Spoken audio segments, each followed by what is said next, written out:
Hello, everyone, and welcome back. Now, this time around, we do have an apology to make. We decided to kill the speech-to-text closed captioning. We were trying to help. We were trying to improve the video aspect, but unfortunately, the technology just isn't concise enough for gamer lingo, and it just can't seem to handle things like fat-footed and 5 foot steep and things that got far worse that I'm looking back at the video going, oh, that is not what we said. Oh my. So we tried. We're back. Hello, everyone. Welcome to another episode of Season 3 of the Dawn of Defiance campaign, Book 3, Queen of Air and Darkness, on the We Shot First Actual Play podcast. We are now also a vodcast. You can find us on our YouTube page where we can literally wave at you. You can see our ugly mugs up here on the YouTube pages. We will on and off try to get this stuff going live on Twitch to get you as much entertainment. But with the current situation in the world being rather sucky, we are recording this stuff at random times, trying to fill your ballot with as much content as we can, as consistently as we can. And this might not always happen on a Friday night, so you may not see this stuff live, but we are getting it up to you quickly and hopefully weekly, just about everything, if not bi-weekly. So thank you for tuning in. We have a full house tonight, the entire cast, and I promised rotating more cast members. Well, how does one do that? Well, I noticed the last 2 episodes have been a bit fluffy. I mean, everybody gets some downtime in between books. The adventures, encourage it. But we just kind of fluffed and touched on some relationships and blah, blah, blah. And it just hasn't been enough blaster fire or actual, meaty content from the module. So, because, and this is on popular request, guys. Now, these guys don't know this. You know this, the audience, and I know this. Our most popular episodes are the ones where you guys sing intros. I'm telling you, they love it. So, Matt, if you could take us in, and gentlemen, imagine the words that I say while you all keep singing being a giant Star Wars Dawn of Defiance crawl. You think you can handle that for me? I think so. Dun dun dun dun dun dun dun dun dun dun dun dun dun. What? Sorry. They're not jumping in. You guys are supposed to jump in. Well, the problem is there's a micro delay in the audio to what people see and hear, and trying to sync up over a voice app like Zoom is pretty much impossible. Okay, fine. Give me the end. If you want to hear a train wreck, we could carry you through with that. We could do that.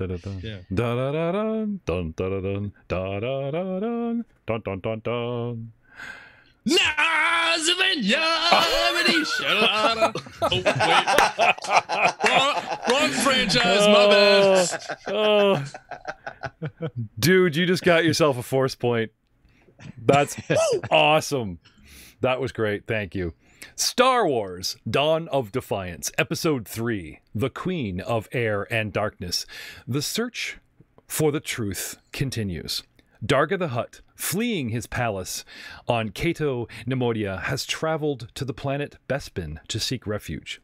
Bespin, home to the famous resort and mining outpost known as Cloud City, remains free of Imperial rule for the time being, and the city teems with criminals and gamblers and tourists alike. Meanwhile, the intrepid heroes working for the Alderaanian resistance will soon travel to Bespin after making a few stops and getting their shit together to find the Hutt and learn more about his dealings with the Galactic Empire after they spend all of their bonus cash because 2 nobles took the fricking cheddar talent. I'm telling you, this is starting to really get to me. Guys, what did you decide? Are you going to Planet A, Planet B, right to Cloud City? Yeah. Or Resurgence, where'd you guys end up when we have Haas pull us out of hyperspace? What's going on? We're headed to Banomeer first. Banomeer. Yeah, and at Banomeer. And where's Banomeer? Banomeer is along the Hyderian Way hyperspace route. The Hyderian Way, you say? Yes. Well, I'm pulling up the galactic map right now for everyone to see, even you at home.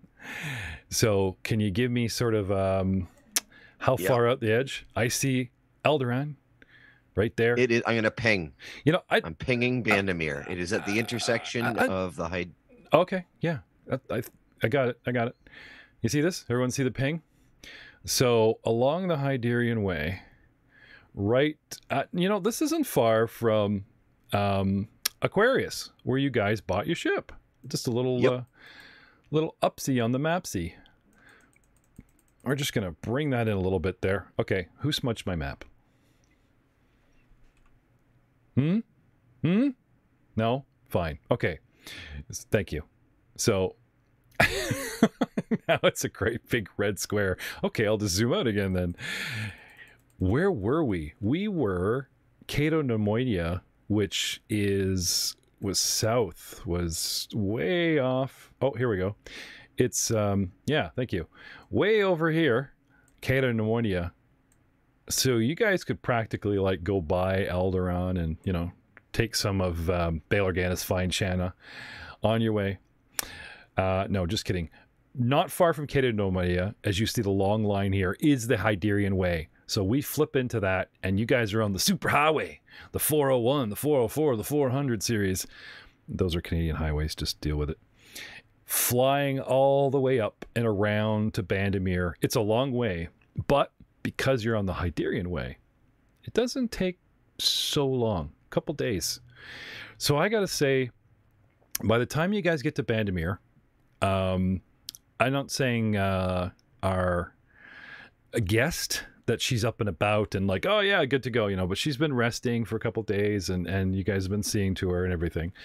And Poser has discovered the next best thing to drinking is the hangover.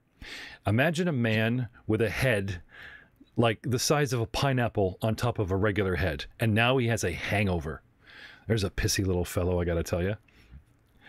And then we have Old Man Zin. We have the doctor. So that you guys don't pull any surprises, is there anything you needed to clean up, get out of the way, do some skill checks, anything that's just sort of on the ship can be done? Contact Switch, pass on any relevant information, ask him for any relevant information, contact my business partner for the strip mine in Banomeer, and order my droid so that it can meet us at Banomeer. Okay.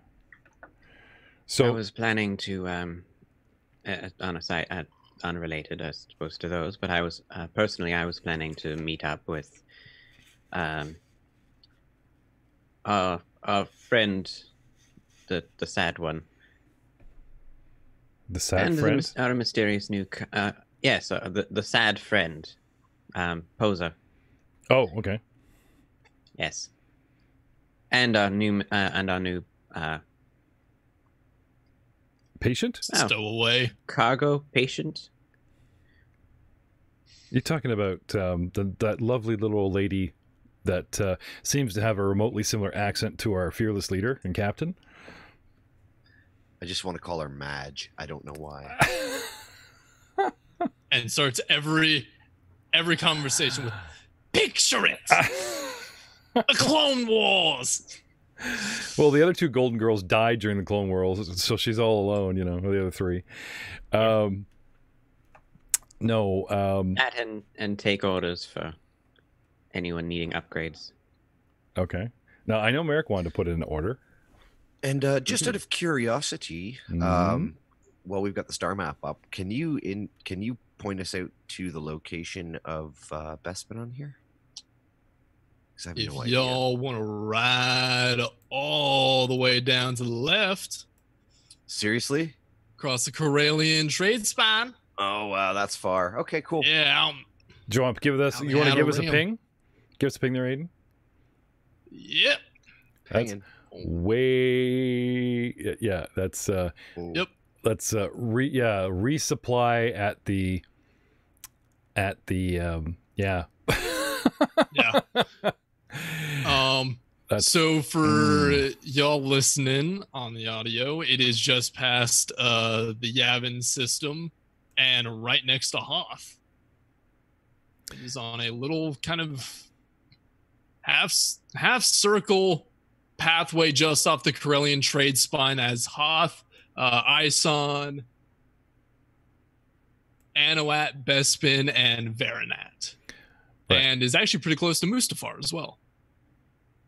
there you go. If I bothered tracking XP instead of using mild stones, dude, I'd totally give you XP for that.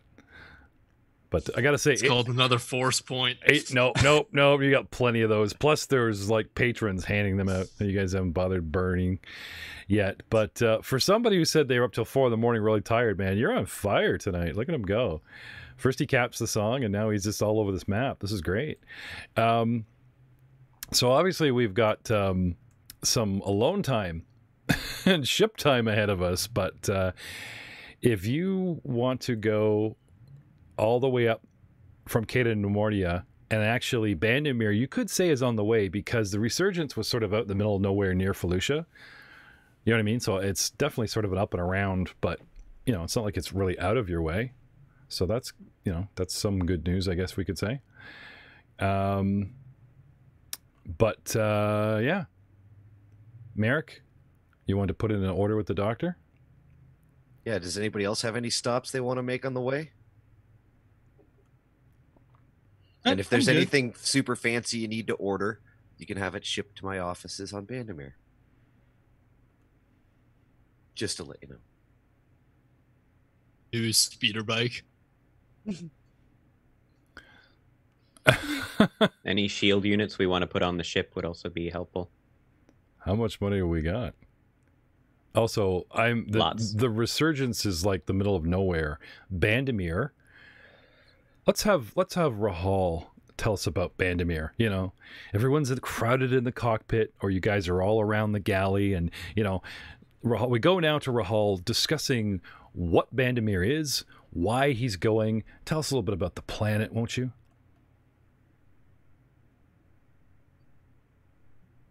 Yeah, give me a second. We've been talking about going to Wikipedia. Banomeer for like three sessions, man. In the meantime, I will talk to Dr. Leth.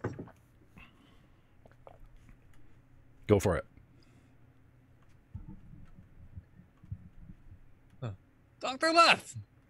Fancy meeting you here. Hey. But I mean, this is my general office. I mean, Yes. I don't know the last time I particularly left to socialize with you. Why? What do I owe the pleasure? I've had a few thoughts, and I thought maybe you might be able to assist me with them. Okay. Well, in that case, please sit down and make yourself comfortable. Oh, thank you. You are a good doctor. Lean back, Why? and I Why- begin checking him. Because you're out of focus, for one. Is this a psychic examination all of a sudden? He's got a couch going here? He has some things that he feels that he's No, been thinking about. and he- that's a beautiful transition there. I just wanted to, like, you know, sorry, blatantly hammer the image that I got in my head. Sorry. Pray continue. Yes, okay. This is how we will talk then. I've been thinking much about Sasha as of late. Really? About your Sasha, your weapon? Yes. Hmm. And what is it that Sasha is making you think as of late? Well, I was thinking that the power amplifier might be having a bit of a power loss coefficient when it's transducing the energy from the cellular pack into the hilt. And I think there's a way that maybe with using a transistor or to perhaps using some dilithium crystals, we might be able to increase the coefficient by 25%, at least on the focusing, and increase the energy capacity by at least a homers per attempt, if I'm right with my math. So, if I'm to understand you correctly, you're believing that your weapon is simply not currently performing the way you would like it to. It is performing the way I like it to, but if it could perform better, shouldn't it? Ah, is it some form of performance? Okay. Oh, come A on, lack come of- on. Please say performance issue. Come on, you were so close. Yes, it is. It is a performance issue then, in Thank that you. case. Yes. Don't be shy. Well, no. Well, I do feel it might be necessary to clarify one thing. Are we really talking about your weapon here, or is there other underlying issues that we should address first? Oh my. No, it's Sasha. And he pulls out Sasha off his shoulder. Sasha. Of course, yes. We shall for now focus in on the physical representation. So you would like to increase the output? Yes, and increase its capacity as well. Unfortunately, Sasha seems rather fragile at the moment. I think it would be best if we focused in on improving a single thing at a time. So what do you think would be the most important for Sasha? His ability to focus energy bolts.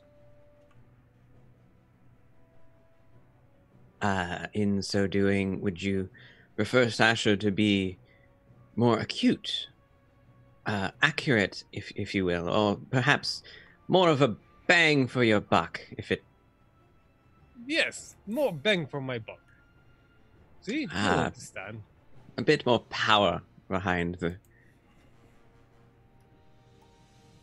piston. Okay, I do believe we can... No, Doctor, there is no piston in Sasha. It is an energy matrix. Sorry, Yes, of course. Now, if you will please leave Sasha on the table there, I believe I can look into this. And then please do come in, perhaps in a couple days, after I've taken a chance to look over Sasha, and we will see if the performance is up to spec. Very good, then. If you wish, I could give you assistance with these, seeing as how mechanical is one of my strong aptitudes. Of course, that would be wonderful. I will let you know when I'm ready to proceed. Very good. Thank you, Ascua. Not a problem. And it looks like he's gone. Okay, so notes. Yes. So problems with the weapon. He does seem to see the weapon as his friend. Is this perhaps a sexual anxiety, or is it perhaps just a feel of being incompetent? While you're pondering, Dr. Leth, there's another sort of ring, like on your door. Someone else is paging to come in. Apparently I'm rather popular today. Okay, hello. Who is this? Old Man Zin stands in the doorway, looking as usual. Usually he, when he's in a good mood, a bad mood, he self-isolates quite a lot. Maybe it's a sniper thing, that kind of thing. But obviously something's on his mind. He looks hesitant to actually enter the room. Yeah, it's me. So I've been thinking, you had mentioned earlier to some of the other guys about how you could make upgrades, things like that. Just wondered if anything had crossed your mind about how you can help me out. A little bit of accuracy never helps. I mean, and after all, that unfortunately, I have yet to. Sorry. I have yet to been able to research much into cybernetics, but if you do give me a couple days, perhaps a month. It's an entirely new field for me, so that would be long enough. And I'll kind of pause for a moment and we're still good about those cops chasing us, right? We're good? It'll take about a month for me to research the cybernetics. All right. I'll kind of slowly back out and case the room. All right.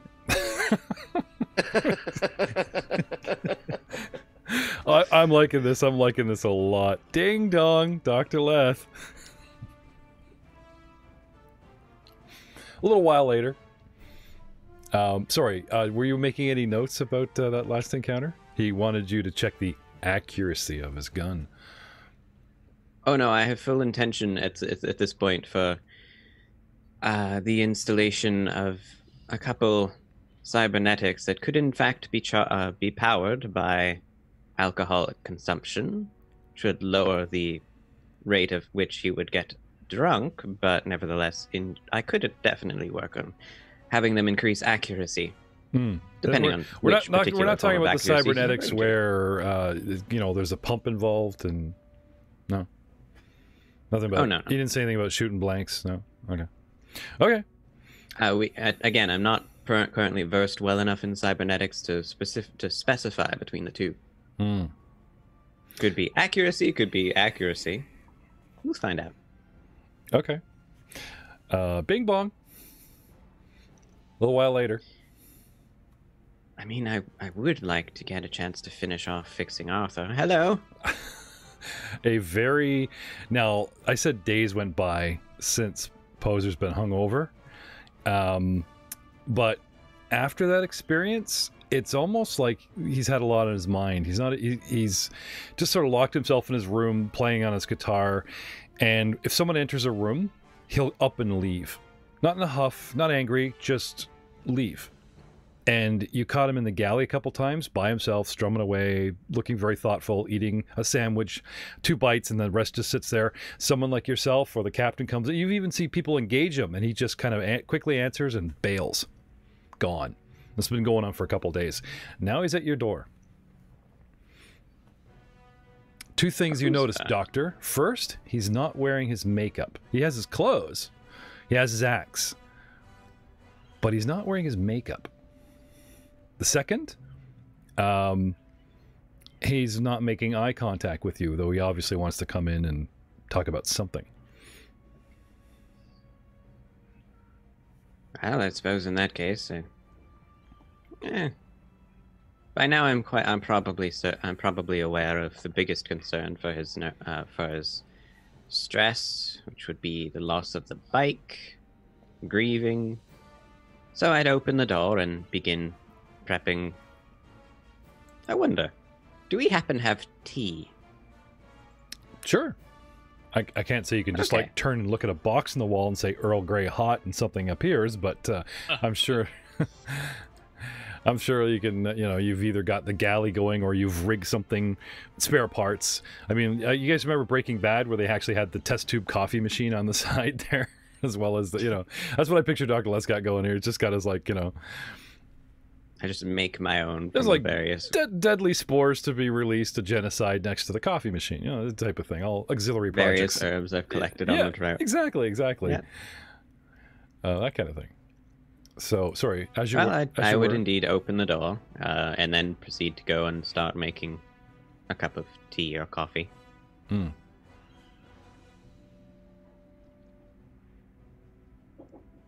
Poser. Doesn't seem annoyed that you're here. Do you want to go and talk to him? Yeah. Okay. So I'll, kind of walk in, shuffle in, sit down. So, Doc. Yes, to what do I owe the pleasure? Just kind of wanted to get your opinions on kind of everything that happened a couple days past. Everything? Yeah, everything. And I go at that point to seal the door and remove my comm keys. I'll remove mine as well. Put it to the side. So, where shall we begin? Well, it's more dependent on how much you know. So let's start with you. What do you recall? Well, I've noticed that for a Syrian, you have a rather surprising ability to heal yourself.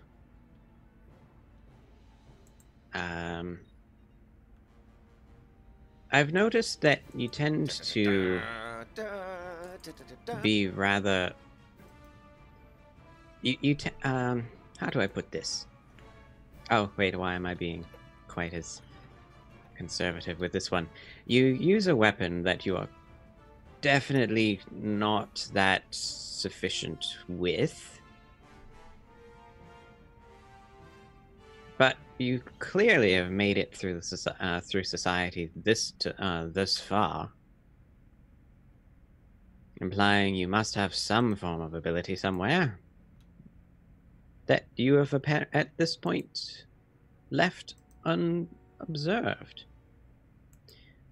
I did also happen to notice that you were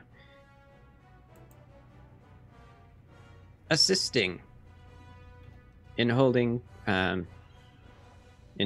the trap door for the laboratory. Am I to believe that you happen to have a strong leg? Is that what was holding the door?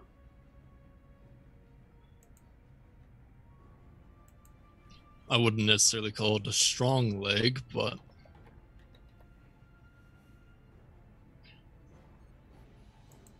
so I'm curious, Doc. It seems like you're beating around the bush. Would you like to just come out and say it? No, I do believe that would be up to you. I think the closest to saying it that I could come up with would be, shall we look into your blood work?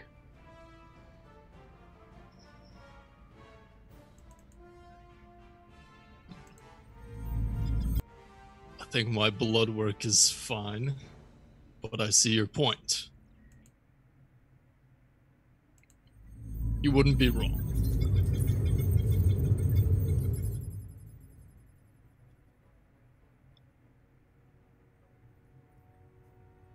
And? And, at least for now, I would like to keep it from the rest of the crew, if possible. I mean, that's fairly simple. I had indeed removed all forms of communication outside of this room at this point, and as such, you can probably tell that I take patient-doctor confidentiality quite seriously. Fair enough. It is important to know that this is fairly... It is important for you to know that this is also fairly important new information for me. Yes. Knowing about such things allows me to better treat you and the people around you. And that is very fair. I'm sure you understand my concern with everything that happened a couple months ago, and why I've been so quiet about it. And until such time... I'm sorry, actually, to be perfectly honest, I'm not all that familiar. I'm aware that things happened, but a couple months ago I was still debating whether I wanted to leave the university. Ah, okay. Well, let's just say my clansmen were all but slaughtered, and the few of us that still remain are being hunted. So... Well, that is definitely reasonable. And Yes. indeed, I have quite the... Considering the value, the apparent social value of such people, and the fact that one was in containment on a previous planet, Cater Nemoidia, it would make sense that your proclivities should be kept in a hushed.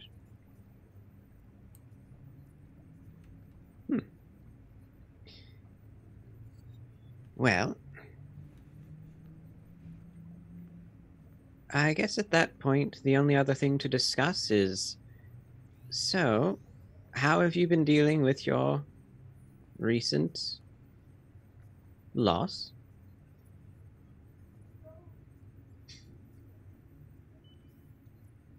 My mentor would be very disappointed in me.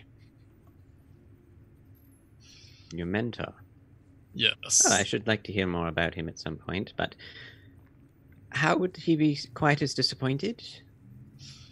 He, while very carefree, was not a fan of alcoholic substances. And I have found myself indulging in those. At least the one time Merrick offered me his flask, and I might have drunk a little too much. My head is still pounding. Ah, yes. Is that where that particular puddle came from? Well, Yes. I will have to agree that your previous... What do you refer to them as?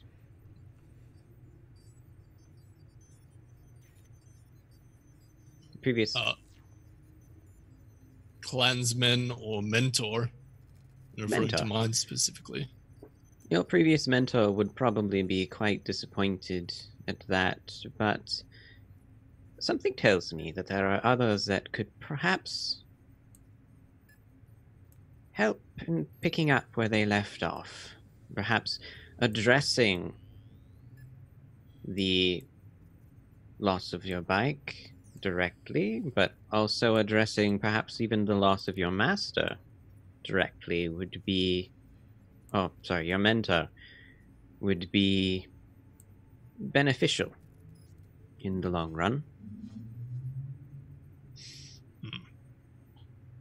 Might you be able to find anyone that you could clearly, openly speak of these kinds of issues about, too? Well, besides our new companion, I feel like at this moment you. Well, I am fine with Merrick. Zin, I feel, distrusts me, and Rahaul is out for the money. You and I both clearly know that based off of what happened on Cato Nemoidia. So, whereas you... It is true. Rahaul is rather loyal to a couple of things very specifically, but I suppose that does make him helpfully predictable. True. Nevertheless, I do believe that for these issues, there should be quite a bit more tact. I can certainly help with the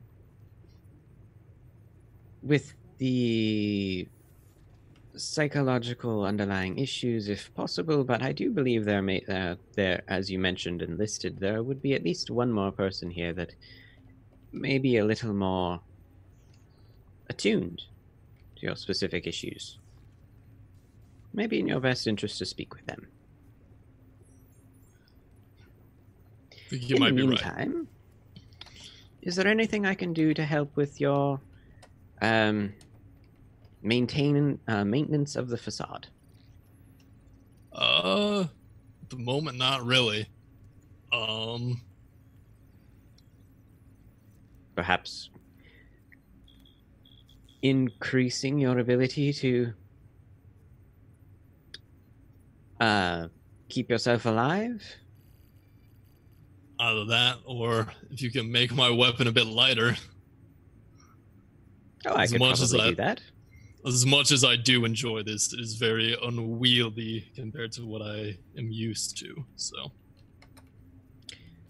I could probably do that.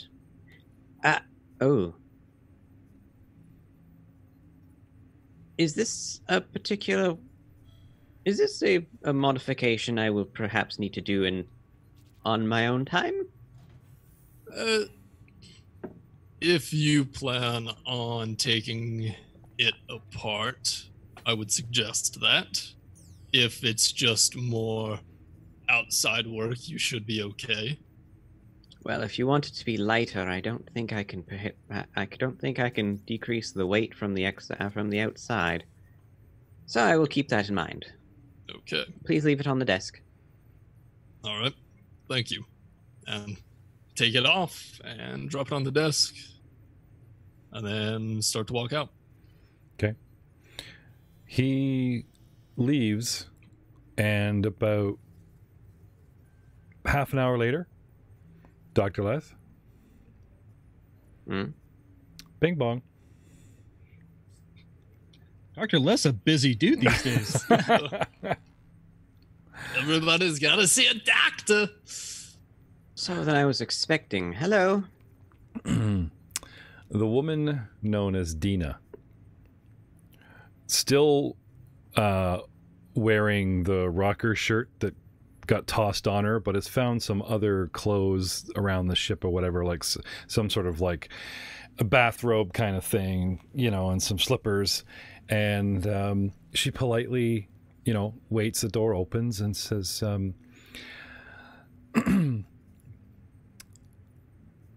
Doctor, may I have a moment of your time? Of course. Is there anything wrong? No dizzy spells? She glides into the room, feet not moving, and the door just closes behind her by itself. Not at all. The scene pulls back through the door and leaves you wondering what they discuss. Perhaps we'll reveal that another time, but for right now, I would like to advance the timeline for our arrival at Banomeer, the planet itself. Rahaul, getting excited, up in the cockpit, spotting it, you know, there it is. Someone's likely to ask you what we're doing here. You give coordinates to find, I believe, a certain facility or business partner that you've left here. Yep, mining operation. Mm-hmm. Do you want to maybe tell us a little bit about your operation, why we're here, or, you know, Banomeer itself? So shortly after the fall of the Separatists. In character. This cockpit full of people, all eager to... Oh, all right, right. Sure. So I guess a few of you is wondering why we're here at Banomeer. You know, a few years after the fall of the Separatists, I had made my way down the Hyderian Way, and I ended up here. And this is one of the places I made one of my better investments. Me and a business partner acquired a strip mine mining ironite and selling it along the Hyderian Way for meager profits at first, but as the business grew, so did the profits.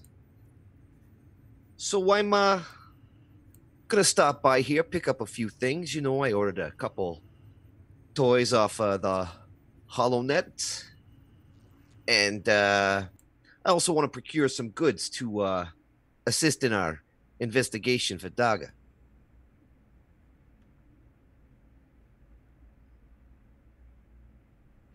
By the time he finishes his speech, gentlemen, I am assuming everyone is leaving the ship, stretching their legs kind of thing? Yeah. Yeah. Yeah. Yes, it'd be good for a walk. So you guys are going to leave the ship and just lock it up, as it were? Now, I'm assuming in this time, like you said, you've had days, you managed to slap R4 back together, Doctor? Yes, Arthur is back together. Did you want to leave him guarding the ship, or you want to bring him along for any jobs or anything? I'm assuming you guys are like, you know, want to get away from each other, a little alone time, resupplying. Everybody has like a list of things that they're expected to get as their job on the ship, you know, that kind of thing. And as you guys are roaming around, are we going in pairs again? Remember what happened in Aquarius? Yeah. So that worked out great for me. I got this fancy overcoat. Yeah, worked out great for me too. I'm staying away from all sewers. Well, despite the And fact shrimp. despite the fact that he wants to like go to a mining facility, because you guys are coming off of a hyperlane, the first place we go is to an actual busy spaceport. So imagine something that when you land and come out of the actual personal bay your ship is in, you enter a building that is something like a train station. There's, you know, all kinds of aliens, there's all kind, and this would be the, like, even if the planet isn't known for something as widespread as like Coruscant, you know, the spaceport are where the variety of aliens coming and going, you know, this is where you kind of see everybody, the mix, before they thin out around the world doing their own personal business kind of thing. Right. Right. So, Captain Rahaul, have you any specific instructions for your crew? Anything you want to put anybody on? Are you guys forming up in pairs or, you know, anything like that? Like, what's going on here? They can stretch their legs. Just be wary of local laws. Don't want none of you getting arrested. We ain't gonna be here long. Merrick's with me. Yes. The rest of y'all stay out of trouble. Anybody who wants to come with to see the operation is welcome to come. Okay. You'll be taking a land shuttle out to the mine because they can't have ships landing out there. It's like a no-fly zone or whatever. Private mine, you know, that type of thing. But, you know, the proverbial cab ride, but you can, like, charter a goober, galactic goober, maybe. Get you out there.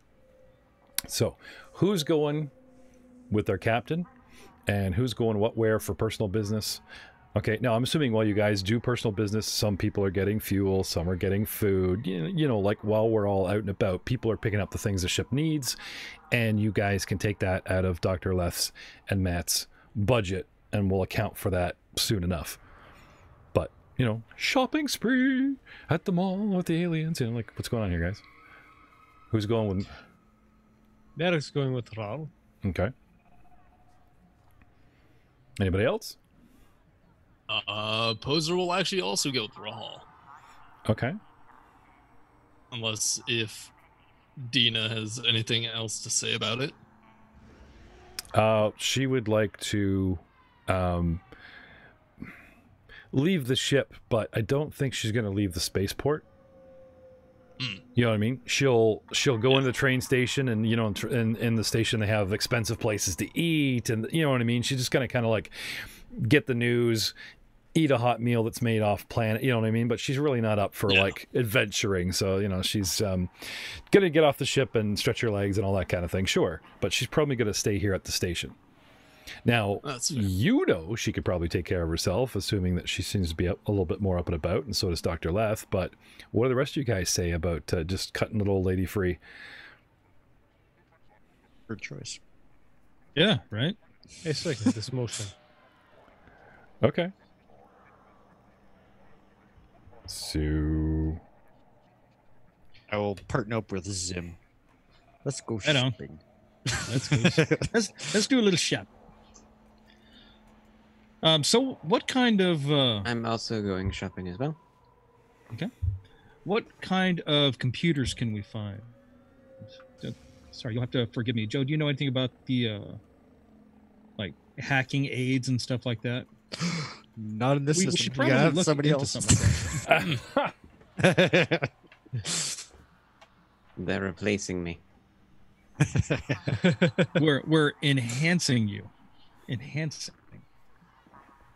Remember last time he stole a ghillie suit? This time, he blanks a blank. ... I I You mean, he point at stole it. a ghillie suit, but I stole a shop that had the ghillie suit. So Right? So, and you're going shopping with him, right? no, No, he's learned. I don't like entrepreneurship. It hurts. they presumably have their own money on them. If they don't, it'll be quite the interesting shopping experience for them. But nevertheless, I've managed to save up a little bit. I just don't have a ton, which is why I'm asking for some kind of direction from you. little bit more tech-savvy individuals.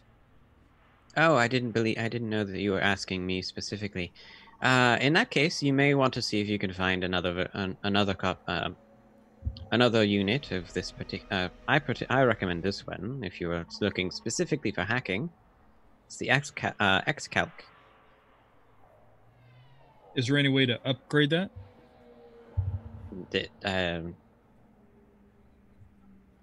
One may be able to find people that could increase the computing power of it. Yeah, yes, but okay. I'm just trying to figure out whatever we're good at. Let's be better.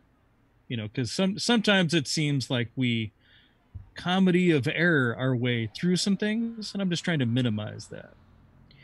Oh, well, in that case, I suppose I should be more clear. The advantage of the Xcalc is not so much that it's a high-powered computer as it's very quiet in that systems, when it connects, generally won't notice that it's there. Perfect. Yeah, so just a thought.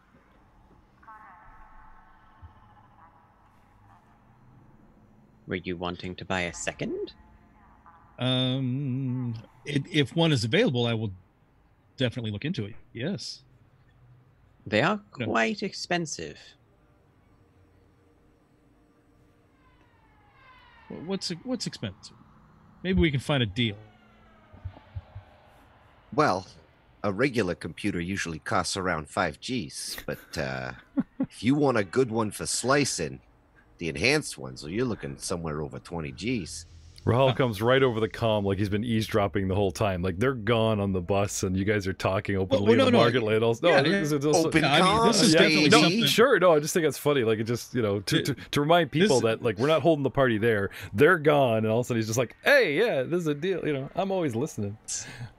Sorry. No, this is definitely something I would be making public to the group. Okay. If you guys can think of things that would help us in our investigations, because we are, after all, trying to find somebody that's hiding, right?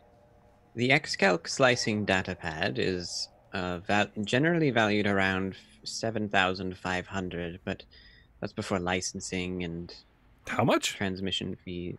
7,500 credits. Oh, I thought it was $5,000. Okay. That's a standard. Wait. A standard computer is $5,000. Yes. Oh, okay. You license those things? It's, I mean, it's not exactly a standard computer. All right. Yeah. Let's kind of take a tiptoe through the shops here and see what we can find then. Poser will actually also pop on the comms. Zin, is your sniper equipped with a good enough scope and a suppressor? A suppressor would be amazing, but I don't know how much use we'll get out of that where we're going. Well, it reduces both sound and muzzle flash. Something to keep in mind. Yes. How about something a little more discreet than a 5-foot long gun? Personally, might I recommend a carbine? As Possibly you can, at something. that point. Go ahead. They are both. You seem to have a proclivity for riflery. If I'm not mistaken, a carbine is basically a rifle that can be shortened, and as such, be of more use in short-range combat.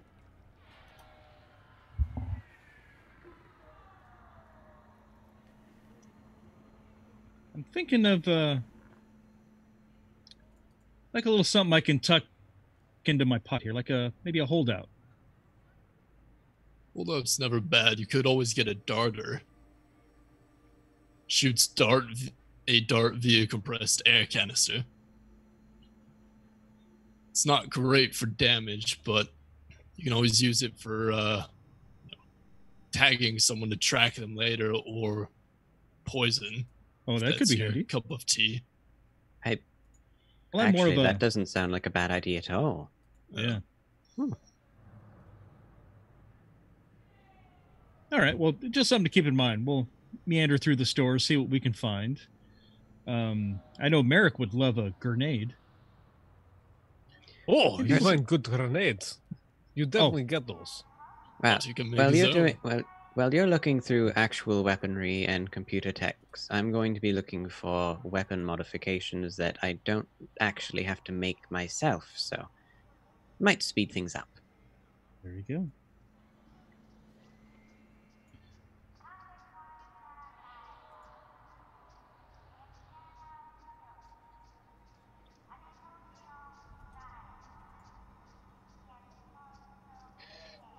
So, Raul, this planet, you own it? I don't own the planet, buddy. I just own a mining operation. Well, you take the material from this planet and you sell it. Yep. So you own the parts of the planet that you sell. I suppose in a way, I own the mining rights to a part of the planet. That sounds like the important part to own. Yep. Gotta love doing business. You know, legend has it, thousands of years ago, before they discovered all the ironite deposits, this place was lush plains, grasslands, lakes. It's nothing but a mining wasteland now with all the tailing ponds and pollution that just cranks out of these machines. But hey, money's money, my friend. And there's lots to be made here. Well, technically, you would be saying that the planet is smaller every day as you sell more of the materials. Yep.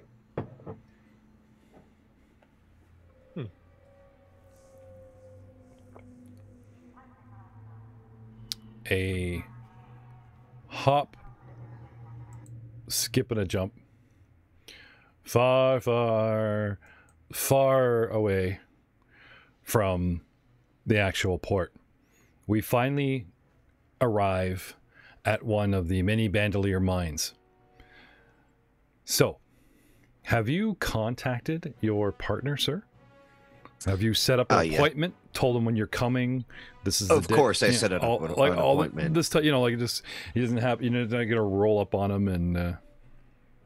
Yeah, well, Alphonse takes care of all my day-to-day, but yeah, I wouldn't show up unannounced. It's rude. No, of course, of course. Bad business etiquette. Okay.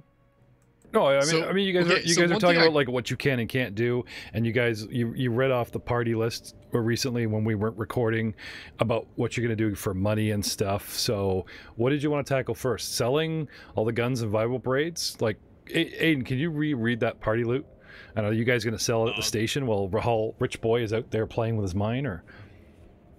So 8 vibro blades, 7 blaster pistols, and 4 flight suit padded armors. And throw in a blast cannon. And the blast cannon, yeah. And a Blast cannon. bowcaster. Oh, and the bowcaster. Right. Forgot about Forgot about that. Oh, you sure you don't want to keep that? I have. Okay. No, I don't want to No, keep here- You're here's the not thing, gonna see again, one of as those part- ever again. Like, you know. Okay. We do have an E-web. I think we might be beneficial for us to hold on to that. It's Yep. 3D12, Yeah. Yeah. and we can mount it. Yeah, and ship keep a weapons. couple pistols for the droid as well. You I should was thinking of putting the E-web on the droid. the top of the ramp on the That's ship. insane. So they board. And there's Merrick right at the top of the ramp with the E-web, right? You know, I mean, it has a very low arc, but anyone like Lily trying to step up under, you know. Just saying. So I could just get an axe. Like a literal just axe. Are you good with just an axe? I mean, roleplay wise, no.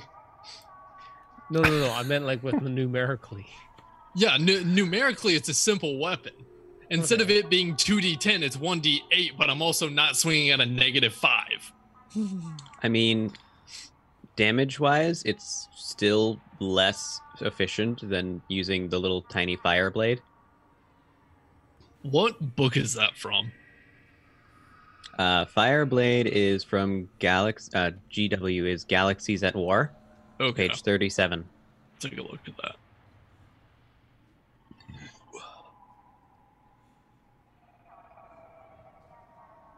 I've just kind And of as been we- going through all of them, seeing if there's anything I can find.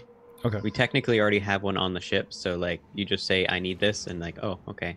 So with Rahal and Merrick heading out to the mine, the three of you guys are together shopping and selling off stuff, right? Yep. Okay. So why don't you three communicate about your lists and findings in the group chat, and put it right in the game chat so people can see it. You know what I mean? Because it's all relevant gaming data. You know what I mean? Okay. All right, and I'll get back to, Matt and the mine, because business waits for no man. All right. Do you guys remember the Billy Joel song about a mining town, and they close the factory down, everybody's out of work?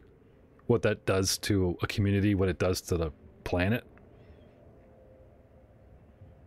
Matt, off mic, you were talking about like the scope of Banomeer's mining, and Ryan was talking about taking it off world. Did you guys care to elaborate? In or out of character, like just as players, or out of character, or in character? Well, like the planet's being strip mined, legitimately strip mined, like It gets smaller every day. and shipped off world. The ionite deposits on Banomeer are the largest ionite deposits in the known galaxy. So if they're just tearing the place apart, pulling it out, and ionite's used in as a fuel for disruptor ray, which is the bullets that blow up shields, pew pew pew, ion rounds. Anyways, pretty good stuff. It's got a lot of value. And they're tearing the planet apart legitly to get it, and the Empire wants it, and I don't know. I'm not sure. I haven't really looked into the fact, because this might all be Imperial controlled. I don't know if it is or if it isn't. But if it isn't, then right now the mining unions are giving the newly formed Galactic Republic the stiff upper lip. Forget you guys. And we all know how much the Empire loves it when you give them the stiff upper lip. Yeah. That doesn't go well. According to the galactic timeline, it's possible that Vader could be here. What? Like Vader. Like Vader, in? Vader, yeah. Like- But No. I'm guessing from the way we just were able to like roll in that this is pre-Imperial invasion, but I'm betting tension's pretty high with the Empire here. Mm-hmm. Like, I'm assuming you meant like Vader as it's a popular name. Now, No, Everyone no. named their- No, you know, apprentice of the horrible Darth Sidious. the computer spike chat, you guys should talk about that and put that in the game chat behind the scenes while we're going on about stuff. So guys, is there much of an Imperial presence, you think? I mean, it's been a long time. Well, I guess your business partner would kind of keep you in the loop, because bribing the Empire, or, you know, them taking their cut, or them going, oh, by the way, we have a silent partner. Not so silent, they're called the Empire. You know, by the way, boss. You know what I mean? Like, let's talk about your relationship with this business, your partner, and what do you do about the Empire? No. No? Well, you asked us if we think the Empire's here. I say no. No, You're- I'm guessing no. If we were able to just land in the spaceport and jump on shuttles and stuff like that, like if it was Imperial, it would be Imperial presence. So My question to the GM is there Imperial presence? Well, I think we would have run into it. But let's go back in time, Matt, when you're like, and I want you to, like, we're going to go to this planet, do all this side trek stuff. And I'm like, do me a solid, man. Look everything up on the planet, because I'm doing, and you, yep, yeah, I got it. So I'm asking. I looked up the planet, but I did not look up where we were in the timeline. And I'm just like, what is the year? And I look it up, and I'm just like, oh, crap.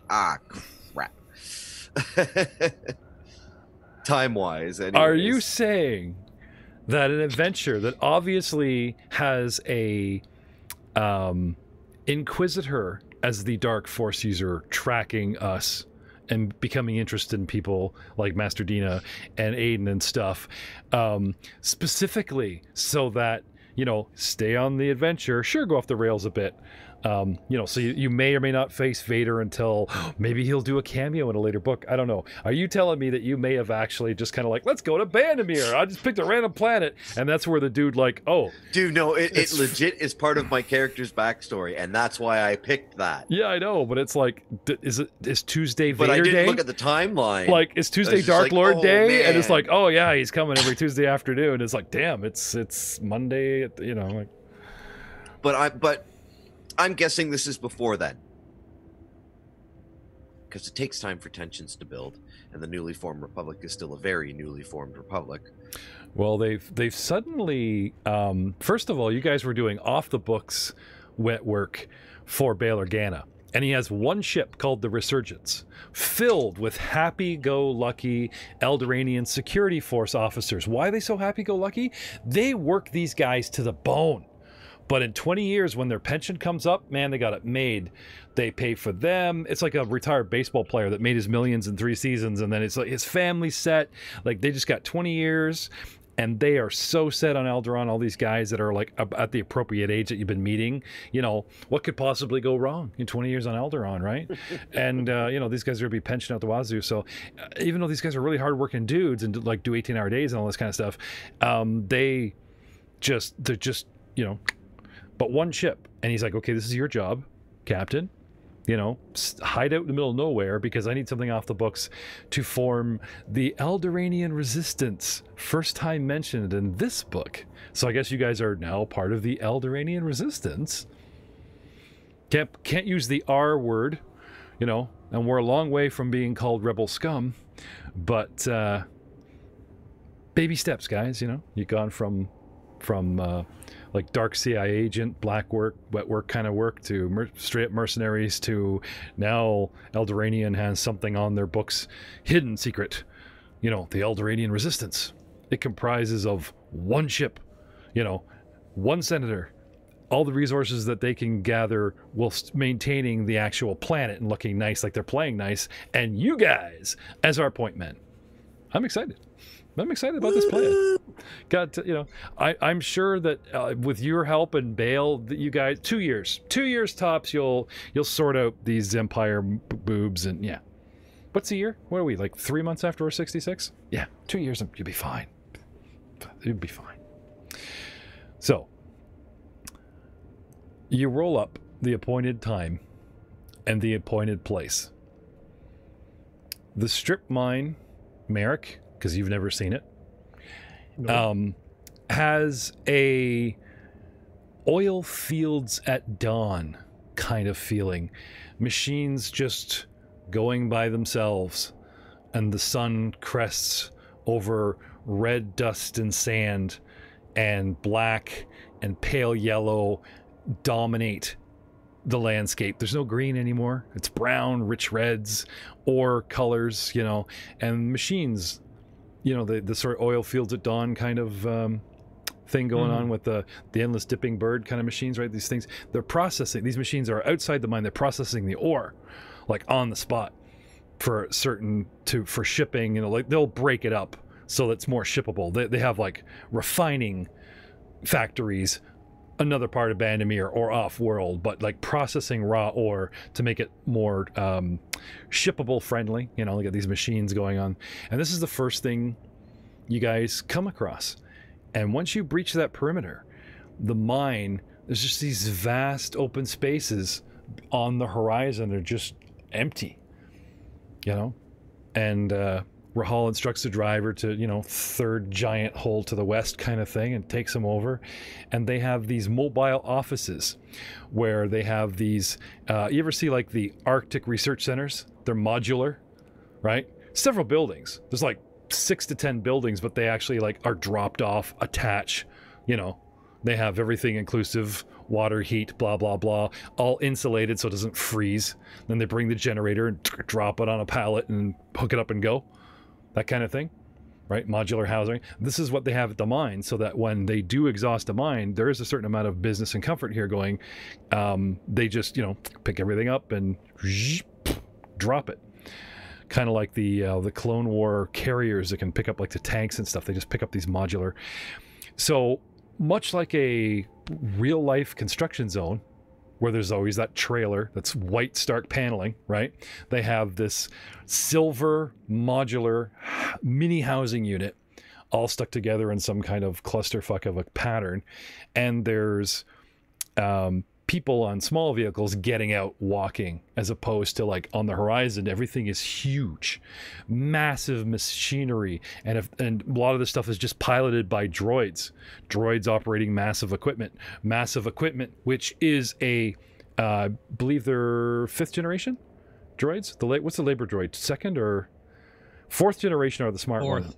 I thought 4th was you guys, the ones with brains. Is it 2nd?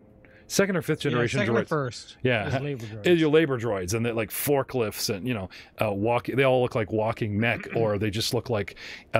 Picture the scene from Terminator, the giant tractor wheel crushing the skull. That famous opening scene. You pull back, and it's a great big sort of torso mech with lasers on a giant tractor, like a tank track. That's the kind of thing rolling around, only they have like giant backhoes, and they have a huge sort of compartment that they're just flipping up into, and not so much of a head. It's sort of like a box with light sensors on it, which is the droid labor head, and it's just scooping and going and digging, and there's drills and massive amounts of equipment everywhere you go.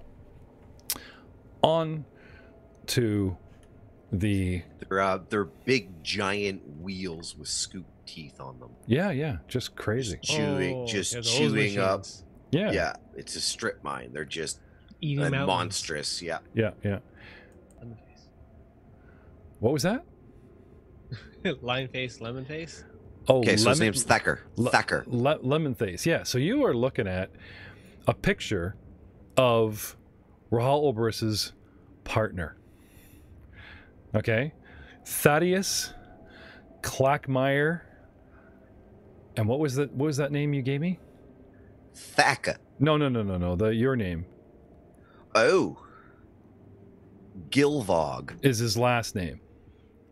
So Thaddeus, and it shortens to Thaddeus Gilvog, and he's known as Thacker. He's the Union boss on site. So not involved with the Imperials. He's part of the local union. You know, the Hyderian Way 503 or 331st. 444th Union kind of thing. And Rahaul, since we haven't stepped into the trailer, okay, describe what's on the screen to Merrick in character, as if you're telling him about your partner. This is what you're going to meet. All right. I haven't seen Thacker in a while. It seems almost years. He's a stout little fellow. White skin, white hair. Looks real salt of the earth, you know? Not good guy. Not pale good guy. like the Arcadian, but like, you know, he looks like a Caucasian male, advanced years, big flat nose, black eyes with white pupils, and his white hair is actually sort of done in like Rastafarian rolls. It's just the way the hair needs that his race is. And he's wearing, you know, like he's got the mining outfit. The guy looks like he's older than Rahaul. At least that's the way he describes him. So you're all ready for this, you know, this type of thing. And as you roll up, get out, walk up to the entrance and come in, the first thing you notice, besides a whole bunch of like cigarish smoke and death smoke exiting the cabin, is music. music that you've heard before. Somebody has a single remote HoloNet player playing, you know, like a picked up pirated signal, and you guys know this song from somewhere. Intelligence checks? Sure. I will attempt an intelligence check. 7. Woo! I am impressed. Merrick? 10. 10. 10's enough. Oh, yeah. They were playing it at Dargis Palace. Rahaul, you didn't catch it because like maybe the guy that came out and played it was like, you know, here's a local thing making the HoloNet, and he just did a cover version of it. And what's being broadcast is like the original. That kind of thing. So you kind of miss it. You know, Galactic Country. The song's called Midnight Death Stick. And you can understand why the guy is gravitating towards the song, because like the death smoke that comes out and hits you guys in the face is pretty thick. Now, a blind, half-shuttered, illuminates the room with really only sort of a sunset kind of ambience. A large desk covered in paperworks and data pads scattered about, half-eaten food still in wrappers, and the back of a man with the, as I described, the Rastafarian rolls of white hair, short, is hunkered down in a chair that's too big for him. And he's talking on comms with somebody or someone probably deeper in the site, while this music is playing in the background.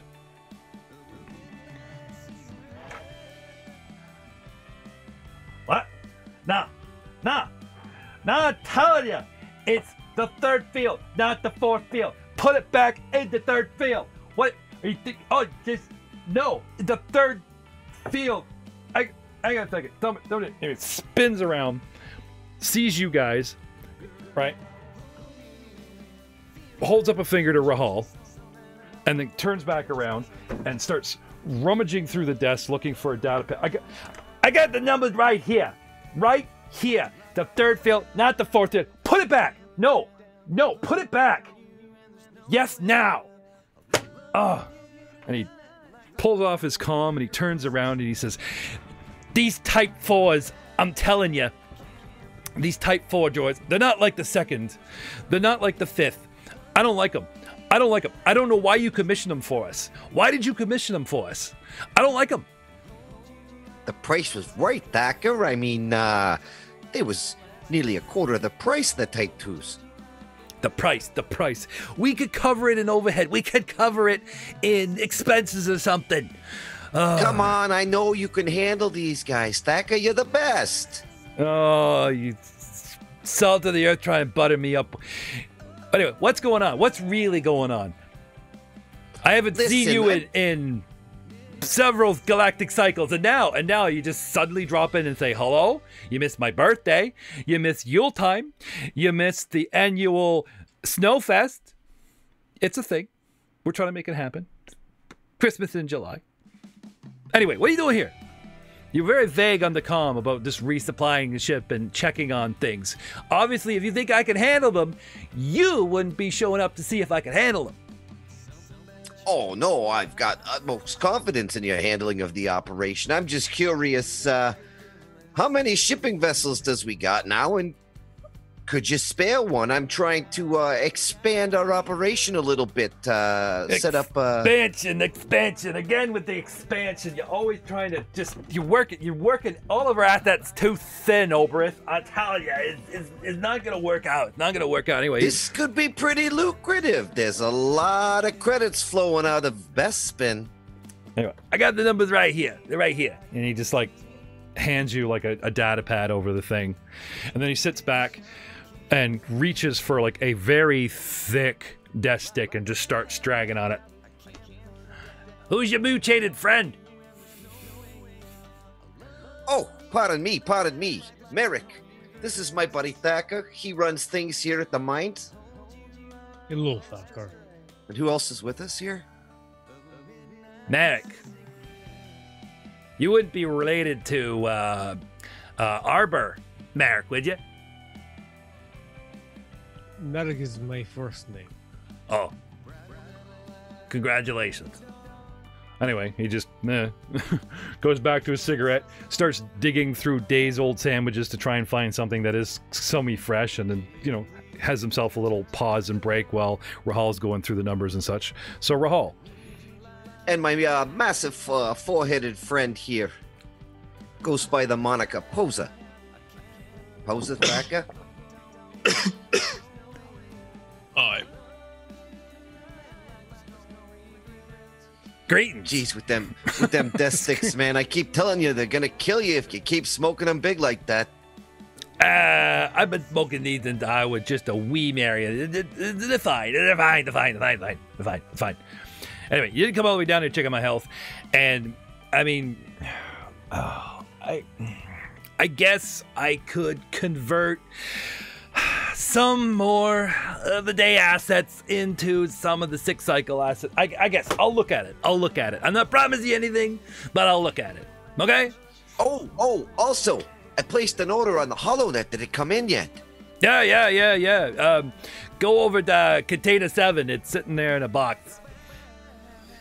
Fantastic, Thacker. All right, I'll leave you to take a look at the numbers. Okay. I want to go play with my new toy. All right, you leave it? And he, like, slowly gets out of his chair. You leave it? Okay. He comes around the desk and just kind of, like, goes towards you. And they have this, like, really awkward hug. And you can see that the men really sort of do respect each other. You know, he's like this uncle grandpa kind of thing. He comes over and they just kind of like, at a distance, you know, just kind of like this patting of fingers on each other's, you know, shoulder blades kind of thing going on. Okay, enough. Okay, I'll see you next time. I'll work this out for you. And If I had run this game, I would ask for a perception check. But you're not. You're not. But you're right. So nobody. I totally stole from. We picked each other's pockets, but the funny thing is, we really care about the same amount of cash. So I have his stick, he has my stick, and no one really like gets any extra money. It's just a thing. No. That's not what the perception check was for, Jack. Okay. Well, Perception check of 17. okay. You can ask. What do I see, Merrick? You can ask for a perception check. You say, "Hey, GM, I'd like to make a perception check," and then the GM says, "Sure."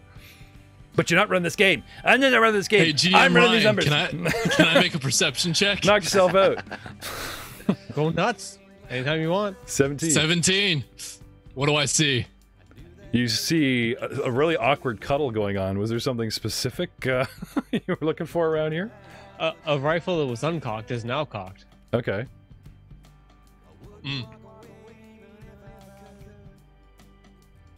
Pardon? Is that some sort of innuendo? No. He's doing his job. He's your bodyguard.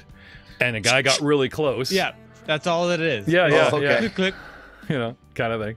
There's one in the chamber now. Lucky for me, my hearing isn't what it used to be. 2 in the bush. Yeah. Ah, Thacker, yes. It's great to see you. I'll come back and we'll discuss this in more detail. But for now, let's go look at the new toy. And I head out to wherever he... You know I operate. All right. Goodbye, Perrick. Goodbye, Mover.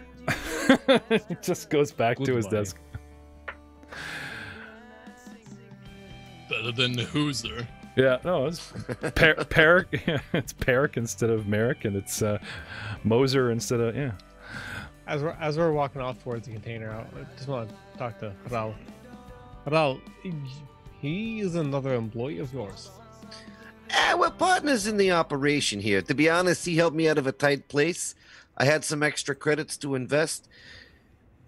It went well for both of us. Mutually beneficial, really. I just let him do his thing here because he knows what he's doing. And gives me an opportunity to play salesman every once in a while. Keep my business senses sharp. Yeah. See, the scene goes back to the trailer inside, right? And he's like got the sandwich and the death stick going at the same time, and he's going through the numbers, and also he's like, oh, I guess I should tell him about the. Nah, next time. I'm sure it'll be fine. He just goes back to what he was doing. Anyway, so back to the galactic map. Where do you guys want to go now? I want to get my robot. You want to go get your robot? All right. Yeah. You head on down to Container 7. You find a sealed metallic crate with a registration ID number, and you check your galactic holomail, and they've sent you a code. Yep. And you enter the code into the crate to gain ownership, proving that you are, you're the right guy.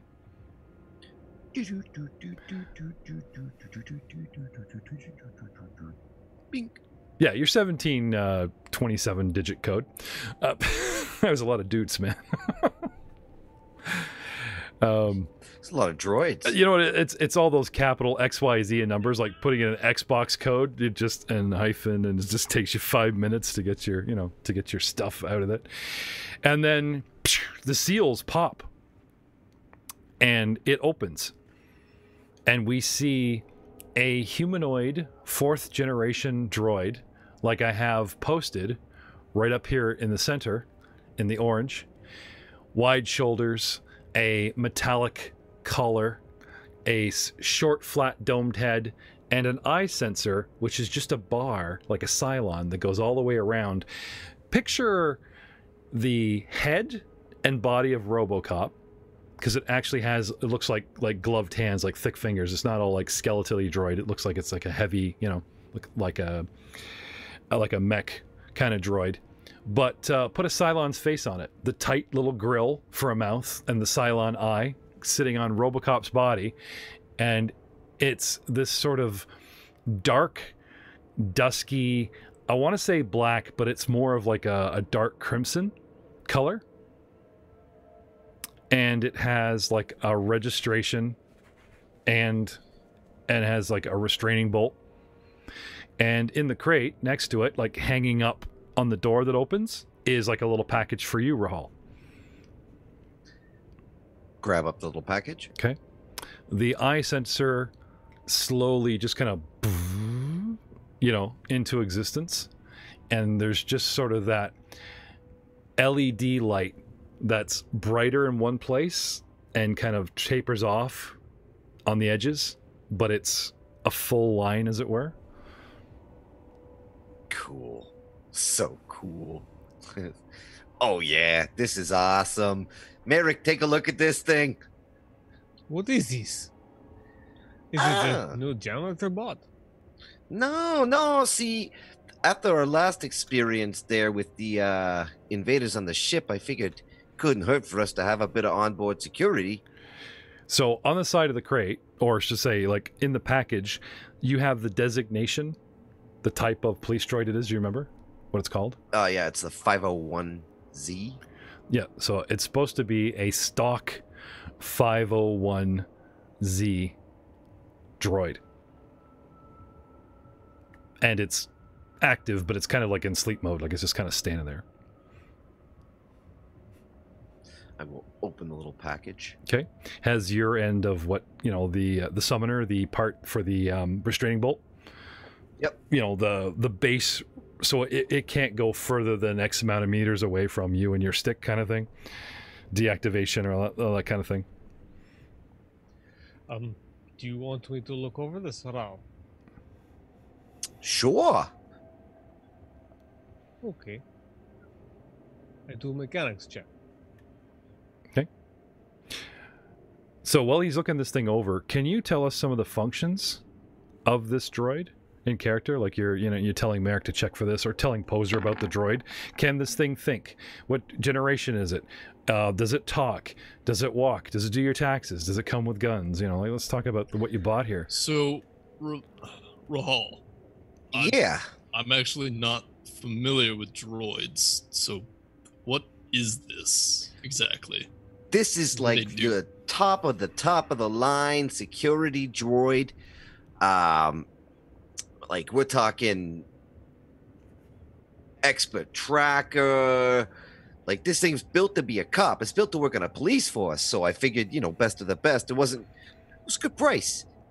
40% off. Impressive. 501Z. Yep. Now Hey, you, what gu- should- you guys should we call this notice. guy? You guys notice that as you're talking, it starts to animate a bit, like the head tilts, and it's like the eye is centered straight out on a focus spot instead of the eye moving. Its head just moves slightly, tracking your conversation with Poser. Just subtle, like it's aware of the conversation and watching and listening. Kind of like Alexa, You ever asked Alexa what it's doing? And it says, I'm listening and learning. And you freak out and smash it against the wall because you don't want the robot to talk. Something like that. Sorry, you were saying? Right, so grab the restraining bolt thingamajigger. Mm-hmm. Grab the instruction manual. Okay. Right, so It tells you to identify yourself to the subject gear. It says, inform that you're the master, ask it its designation and response, and then give it this code. And there's like a peel away, this code, and it's, it will respond to you and obey and all that good stuff. sweet. So walk up to it. Hello, 501Z. I'm your new master, Rahaul Oberus. Okay. The light, the scanner, or sorry, the light optic, right, suddenly shoots out like an actual red, flat, triangular beam and scans Rahaul top to bottom really quickly and then snaps back. Please identify yourself. I am designation TPZ Model 501. Security. Designation TPZ Model 501. Master. And then, like, authorization code, I peel the thing back. Alpha, Beta, Bravo, Theta, Bravo, Alpha. So as soon as you finish that, the arms, just suddenly pop out. It was like a slightly folded. You don't even notice it because under the massive sort of shoulder cowl, right? The actual arms sort of spread by themselves on servos, and he seems to get like a little bigger, and it just kind of steps forward. RoboCop's first steps, and the head turns. He actually does move a lot just because he's shaped like RoboCop. He actually kind of moves like the original, the kind of a stiff, like not like he's dancing. But I'm just saying, there's just that kind of, I feel the beat master. No, he steps forward. And oh, yeah, this is so much better than them battle droids. And this one's smart. Master, I am far superior in design than, and he just starts listing off a whole bunch of like subpar droids. Yeah. Oh, TP. The head cocks a little at your short acronym of its full designation, but it accepts it. Sweet. TP, the most valuable resource in the universe. Can you guys see the picture? Can you guys see the picture? Right? Yeah. Okay. So you see the shoulder cowl, right? And you see how built up from the cowl, it almost looks like a collar. It's just sort of like it's just like metal squares that's sort of made of metal that just kind of give it this like little short collar, right? So it kind of covers the neck. It's actually for like damage protection, right? And its head kind of sits, and there's like a very short neck hiding in this cowl. So you call it by its name, and it seems to get its first quirk because as you tell you like it, you tell it's the most valuable resource in the galaxy, it shunts its entire head forward like, oh yeah. Giggity, giggity. Exactly. Ah, this is so cool. All right, yeah, so this is Merrick, and I'll point to Merrick. Giggity. TP, he also has command authorization. Giggity. Giggity. Okay. All right. It hands pops up and it points at the manual like it knows something. So I look at the manual. Okay, it talks about like adding a second user and blah blah blah. So basically, you just saying he has command authorization, right? He will obey Merrick, but he will not obey him like you, unless you give him a code or subpar code. You know what I mean? Merrick can never wrestle control of him from you. He'll obey commands unless he thinks it negates one of yours or that kind of thing. You know what I mean? He'll follow him around for a day or something, but you know what I'm saying? Like there's no, no, you said I was the boss of you today. You're gonna do this, this, and this, and half the shit he'd say like, nope. No, when we get back to the ship, I will take the time to give him full command authorization. Okay. So anyway, after Merrick's chief of security, it's still wiggling its finger, like you need to keep reading, and then it just starts circling its finger like it wants you to turn pages. Right? You get to the part where this model, right, comes unarmed. And it just holds up its hands as if requesting a weapon. Oh, right. Yeah, when we get back to the ship, I'll have to take care of that. Well, giggity. And then it just starts. It walks past you, turns, and takes up a flanking position. So, you always have Merrick looming off the one shoulder, right? It takes up the same position behind you off the other, and the head turns, looks at Merrick, right? And then all of a sudden it just makes itself taller and wider, and the head snaps back into position like, it's matching Merrick's pose and almost girth. Sweet. It can't, so but it puffs as up. it literally shoves Poser out of the way, because that's where Poser usually flanks. Rahaul, I believe this thing is at least partially broken. That's funny. So, sorry, you're right. I forgot where you're standing. So it walks directly to Poser, and a hand comes up in a police stop, and it's like, back away, back away, back away. And if the hand makes contact with your chest, it'll just shove you back, ignore you, and then turn 180 and then do this bit with, like, measuring itself to Merrick. And the scene pulls back way out of this tiny little trailer with tiny little modules and a giant strip mine. And the camera goes way out to orbit, showing several huge, kind of like the China Wall from space, several strip mines on the planet of Banomeer, and we will see you next time on We Shot First. Say goodnight, Poser, Moser. Good night.